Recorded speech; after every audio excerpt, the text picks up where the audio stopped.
আমি আজকে আলু ফুলকপি দিয়ে সবজি করব।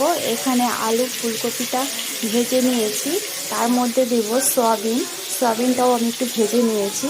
এখানে আছে মশলা, যেটা হচ্ছে টমেটো, আদা, জিরে, শুকনো লঙ্কা। নিরামিষ রান্না করব আজকে আমি। ঝোলটা ফুটে নিয়েছে, এখন আমি সয়াবিন ভাজাটা দিয়ে দেবো।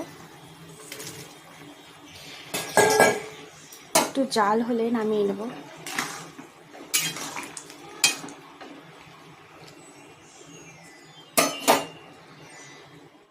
এখন আমি ফোড়ন দিয়ে দেবো।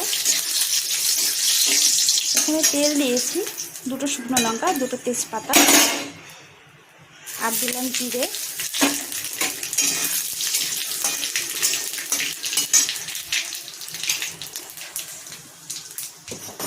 জিরেটা ভাজা হলে আমি মশলাটা দিয়ে দেবো, যেটা পেস্ট করে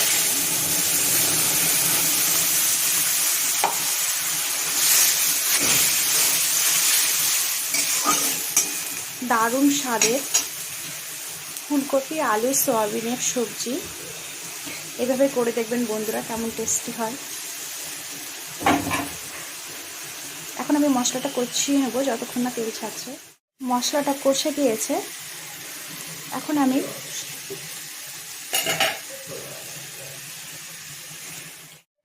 আমি সবজিটা ঢেলে দিলাম।